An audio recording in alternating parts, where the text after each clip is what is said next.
Reviewing Mema McCowan. And okay, here's Mema, and I'm gonna ask you a few questions. And so, how are you this morning? I'm doing very well. Thank you. That's good. All right. So, where did you live in your childhood? Well, I was born in Gainesville, Georgia. That's way up in North Georgia. And I did not live there. My mother had gone up there because she was going to have me. And I was born in Gainesville. And then we came back to Valdosta where we lived until I was 5. And then we came to Macon, Georgia, where we are right now. And I grew up in Macon and went to school and went to college and married. And my husband and I built this house in 1939. And we were living here for 63 years. And he died. So I'm here by myself now. But I do have a good, sweet, thoughtful daughter, Susie. And now she has brought one of her grandsons over. This is Dylan, who is recording this. And he is such a fine young man, just getting so tall. He's tall as I am now, a little more. And he brought his trumpet. And he has been playing this morning his trumpet. And we found out he's very musical. And we hope that he will continue this all of his life. He's a fine young man. Thank you. Well, that's a long time you've lived in Macon. So, did you go to Mercer University here? I sure did. I went for 2 years. And then I married because I was in love with Albert McCowan, and he had graduated. And when he graduated, he got a job at the big manufacturing company and wanted to get married right then. But my parents said no. I needed to go another year to Mercer so that I could get my teacher's certificate. And I might have to work someday and teach school, and I would be able to. But I never did work outside the home. And but I did go to Mercer, and we have kept up with Mercer all these years. Okay. So, where did you meet Poppy? Well, I met him so long ago till it's sure a memory, but it's a sweet memory.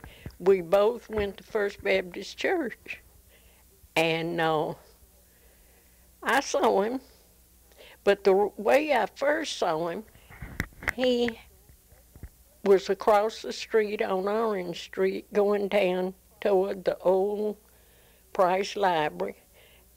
And I was with somebody, and I don't remember who, on across the street. And we had been having parties. And I knew him vaguely, but I thought, I would like to invite him to go to the next party. So I did, and found out that he had already said that he liked me. He had seen me out at Lakeside, a lake park, and that he had thought of calling me. So we really met and liked each other from the very beginning, and that was the beginning of us meeting together and being happy together and comfortable together. And from then on, he was really the main one of my boyfriends. That's a nice story.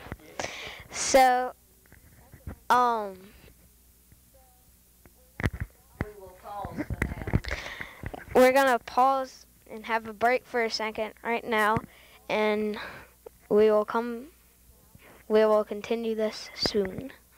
Thank you for your time, Mema. Okay, which one was? Thank you for doing it, and you are interviewing just like you were one of these New York people. Thank you. So, bye. Hello?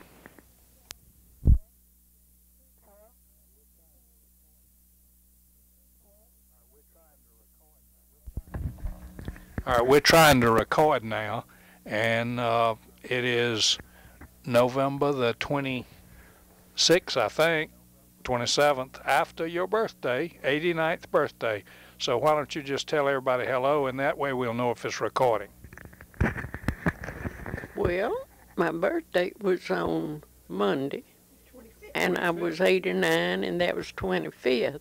And today is Wednesday, and that's the 27th. So I'm 2 years older. 2 days old. Did I say 2 weeks? You said 2 years, but that's Two. right. Oh well, I don't want to say 2 years. I don't want to record that. I'm 2 days older, and some days I feel older than that. And you might say we're going to Susie's tomorrow. We're going to Susie's tomorrow. It'll be Thanksgiving, November the 28th, 8, 2000. 2002. And we're going over to Susie's, and Bert and Betty came up from Orlando Tuesday, and they have been visiting me, and we're going over to Susie's. And Mary and David and Kathy and Pierce and Will and Dan are coming. Leanne and Harmon are in Florida with his relatives. And Hal will come down when he can. He is up in North Georgia. Lafayette, I think it is. Anyway, seeing Mrs. Collier and all of the Collier family. Hal made some remark to his father that he would be down in Macon, and Jean said, well, you see them all the time, and you do not see me but occasionally, and I would like for you to be with us for lunch.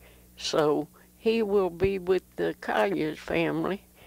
He has 3 sisters and their families, and Mrs. Collier, Mr. Collier died several years ago. So they will be together, and then he will come down and be with us. Now, Lynn and the boys, I think, are going to be with her father and his wife, Lisa, You might say what you did in last Eatonton. night. Well, what did I do last night? To church. Oh, You yes. got recognized on your Yes, birthday. I had to be reminded what I did last night. But anyway,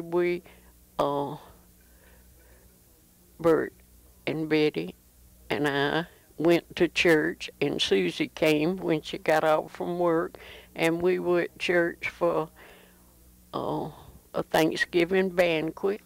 And then I had forgotten, when they have the regular meeting, they recognize those that have a birthday or an anniversary. And so they asked me, they said that it was my birthday, and it was Howard Giddens' birthday in the 28th, and I was 25th. So they sang happy birthday to me. So it was a very nice occasion, and I'm glad I I went. I do not often go on Wednesday night, but I thought it'd be nice for Bert and Betty to go, and I was surprised when they said something about birthday, but anyway, it all worked out fine. Well, I guess I've talked enough. Okay, I'm gonna turn it off. Just a child that come in and Just say something. You talking good. Tell about Irma. Your sister Irma.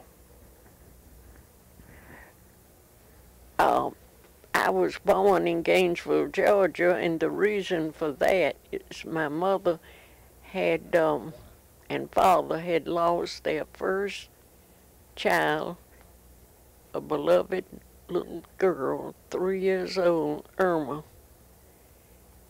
and they were living in Valdosta, and she had, they didn't know, they thought it was a bad cold, and Grandmother Swale said, you better have the doctor to see this child, 'cause she's got bronchitis, so she's real sick. And the doctor came, and Mama always said that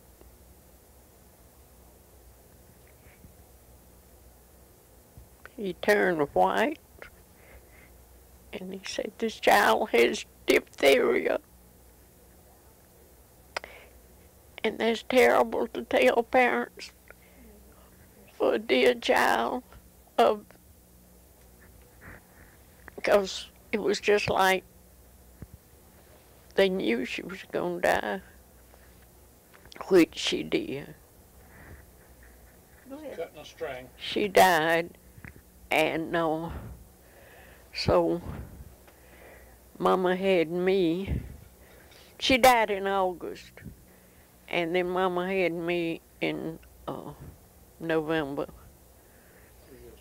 And that same year. Really? Okay. It was just from August to November, and so they were grieving for a long time, and when I came up, be sitting around, people, relatives be sitting around, and they would talk about Irma. So I grew up knowing that I had an older little sister named Irma. She had fair hair and big blue eyes, and my father was very, very fond of her. He said they used to play a game that he would be on a sofa, and she'd say, you want some water, Daddy? He'd say, yes. And she would make out like she was getting water out of the wall from a faucet, and fixed a little hand like it was a cup. He would talk about her. It was a sad time for them, but then life goes on. Then you grew up in Gainesville for a while? No. Mama came right on back to Valdosta, and we lived in Valdosta until I was 5. By then you had another sister. Yes, had another sister. And we were, in those days, people rented quite often. My daddy always said you didn't ever buy a house till you had all of the money in your pocket. So most everybody was renting, and you'd rent a house and rent out some rooms to an apartment for some other couple. He was on the railroad then? Yeah, he was on the railroad, and Charlie Sasser and his wife Clara, and they had a little baby named Clara May. It was the same age as my sister Marion by that time. And Clara just couldn't manage Clara May. Clara May cried all the time, and she'd come and, Lottie, you got to come help me with this baby. So Mama and Clara were very close friends, and when we left Valdosta, I was 5, Marion was 2, and I remember we were sitting in the back seat, and it was one of those open touring cars, you know. Yeah, I remember seeing pictures. Yeah, seeing pictures, but we were really riding in the back. That reminds me, when my daddy first got the car, he filled it up with people in it to go to ride. And we kept riding, and finally there was a big old area of field or something, and he was able to circle. And when we got home, he said they didn't tell him how to back up. And he didn't know how to back up and turn around. Had to circle. So he circled around. But we were in that car all ready to go to Macon, and Mama and Clara started crying. And we left with the 2 mothers' tears falling down their face because they were separating, and we came to Macon, and I was 5, and we had our first Christmas in Macon. And Daddy went out and cut a holly tree.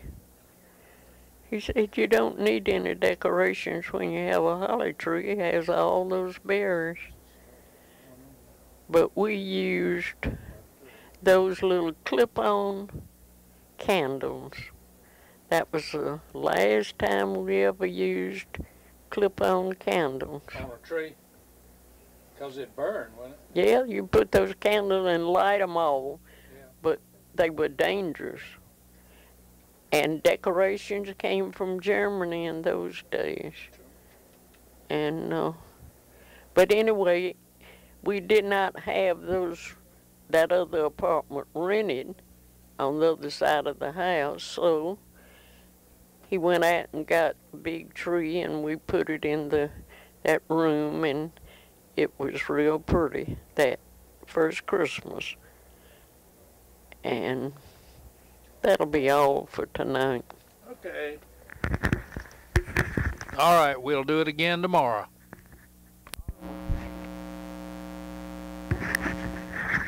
Say some more if you want to. You're talking about Mr. Clements. A little bit more. Well, Mr. Clements was my good friend. We were there. I was 5 years old. He lived next door with his wife and aunt. His children were grown. His daughter Sadie married a Mr. Tarver,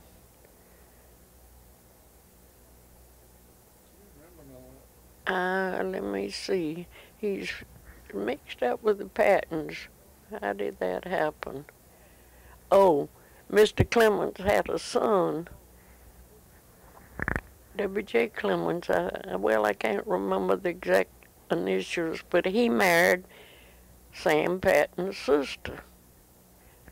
And, of course, in later years, we knew Sam Patton because he and Albert went to school together. But anyway, Mr. Clements liked me, and he would send me valentines. I wish I'd saved them because they were from Germany, and they were so pretty. And I remember one time he had knocked on the door, and I started looking over the banister, and I saw him kneeling way down, and he didn't want me to see him, so I didn't say anything. But he started me on Elsie Dinsmore books, and I had a collection of about 5 or 6, and I'd give anything in the world if I had those books now. They were about a little girl, and she was just about as good as anybody could be. She never did anything wrong. And it was a book, I guess, was teaching you how to be young and gentle and kind and thoughtful. But I'll just say this and not talk anymore, but I always loved to read. Always wanted a book. Do. Yeah, I always had a book. And my sister was more of a sport than I was, always active.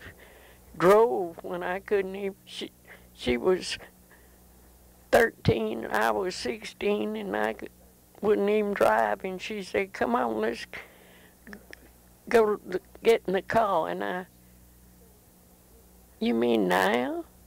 Mama and Daddy were somewhere else. Daddy was out on the railroad, I guess, and Mama had gone somewhere visiting. She did play bridge, and she would go to somebody's house, and Marion said, let's go and get the car. And I went with her, and we drove down Cherry Street, and she was liking the Webb boy, and his father was one of the officials at the telegraph, and telegraph was on Cherry Street. And he happened to be standing on the steps, and he saw us and waved, and she got so excited she choked down. And I thought, oh my Lord, what's going to happen now? But she knew how to drive, so she drove and came on home. And I've thought about that. There I was, 3 years older, and I never did drive until I was 40 years old. And Albert bought a Dodge. Fluid drive, so I could drive it. Because he tried to teach me to drive before we married. And trying to drive his car, a family car. But you had to, what was that?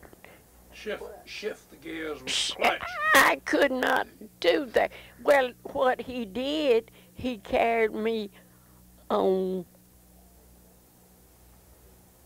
Magnolia Street, and it was on the highest hill going up to Wesleyan, and he got up halfway, and he wanted me to slide over and drive and shift gears, and it scared me so bad till I told him I didn't want to ever drive. And I said, Albert, why did you take me on a hill like that? The very first thing, he said, well, I thought if you could do that, you would be able to do everything else. But it really frightened me. And when Susie was in Miss Duffy's kindergarten, and all of her friends, and they wanted me to be in a carpool, and I decided, well, I better learn to drive. And other than that, I'd ride the bus to town. Everything was downtown anyway. And I'd ride the bus. But I told Albert I was ready to learn to drive. And every afternoon when he'd come home, and it was in the summer, so it was still light, and he'd come home, he'd say, come on now, we're going riding. And we'd go down to Central City Park. And we did that for a week or more. And one day, he just didn't say anything, and I came on driving out of the park. And we came home, and I crossed Spring Street Bridge. He said, see, you're driving.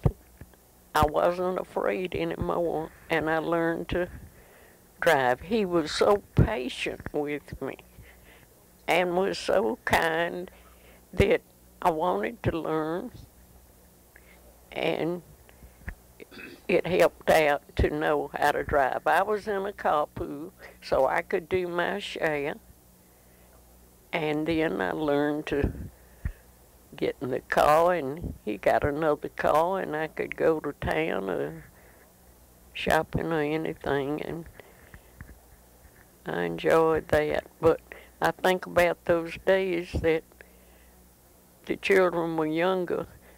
I was busy at home because I did my washing, and well, I did all cleaning. I did everything, ironing and so forth. And so I was occupied, and he came home to lunch every day.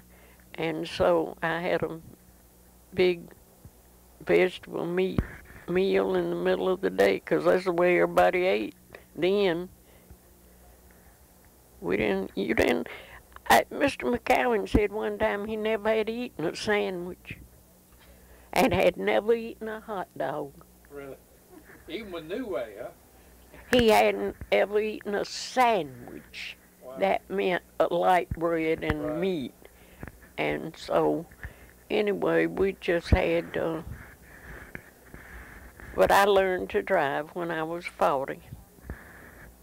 And Susie was 5, and so she enjoyed going to Miss Duffy's kindergarten and being with all of her friends. But I'll remember that fright that I had on that steep hill, not knowing just exactly how to keep the car from rolling back. So when Albert knew I wanted to, he bought the Dodge, and that was a pleasure. Well, good night. I'm talking myself. Okay, that's all right. We'll do it again. Say anything more. Don't do it now You because talking? no, I don't. we went in the Kodak exhibit, and they had black men, well dressed,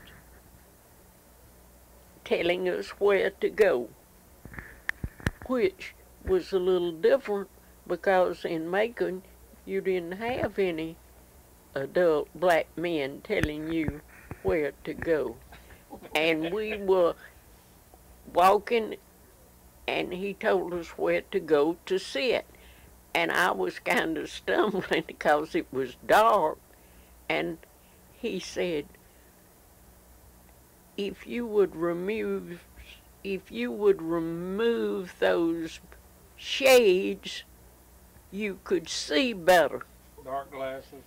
And I didn't know he was talking about dark glasses.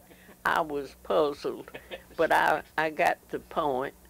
I took off the dark glasses and I could see better. But I thought that was just an unusual episode because there he was telling me to take off my shades. And at that time, in the South, a black man wasn't telling you anything. You didn't usually speak, did you? No, didn't usually speak. But that was at the fair or exposition, right? That was whatever they had in New York. And Well, you had some good trips up there. yes, we did. And I hated to leave Bert at home. He was 9 months old. But Mama was so happy because at that time, my daddy wasn't well. He went into depression, and he wasn't working. And Mama and Marion were by themselves and renting a house. And she said, we were renting an apartment, Albert and I, and she said, it would be so much better if I could manage better if we were together. So we rented a house. It was big enough for all of us. Well, it really helped me out because she helped me with the baby. Marion was working for the telephone company. And so when Bert was 9 months old, she kept the baby and we went to New York. I hated to leave him, but it was just time to make a trip with my husband. So that's what happened. And I survived. Yeah, though I was Bert left. survived. Bert survived. And so that's all for right now. Okay. You really were, but I Okay, never. just say I started off and you saw me. That's pretty. Well, Bert wants me to record this. Right. He wants me to have it On the recorded on the record. But he was a beautiful baby. Everybody said so. But when he came, he wasn't squint. His eyes were wide open. He wasn't wrinkled. Some babies' faces look like they're just all mashed up. But he was not. Blue eyes. And he had big blue eyes looking all around.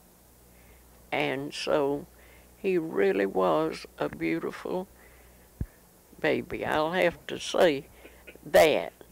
And the other two were beautiful too. In their own way. Bert said in their own way. But I will say this, that David kept his eyes shut. And so I was worried about him having his eyes shut. And I asked the nurse, I said, now he has been in here several times to nurse and he will never open his eyes. My other baby always had his eyes open. She said nothing wrong with his eyes. He just doesn't like this bright light. They just had the brightest light coming from the ceiling, and that's why David kept his eyes shut. And David was the cute one. He was just always cute, cute, cute. Everything he did. He was climbing on everything as soon as he could walk, and he was climbing, and we used to call him Monkey. And then Susie came, and bless her heart, Albert had said, now I know this is going to be a little girl, and I'd like to name her Suzanne, because I know she's going to have a head of black hair, and he wanted to give her, I guess, a French name, and he wanted Suzanne. And he said, she's going to have black hair. Well, she came, and she was so much like her daddy. She had, the hair she did have was fair.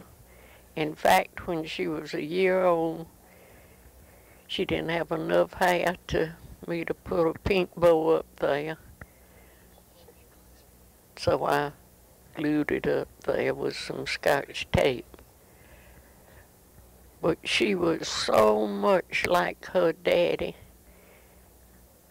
And luckily she had his personality too, which was attribute. But she used to say, Mama, do I look like a man? She just said it once, I'm telling you. Anyway, she just said to me one time, Mama, do I look like a man?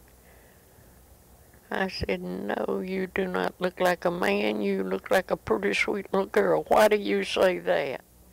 Well, everybody says I look just like Daddy. And somebody even told her, you should have been called Alberta.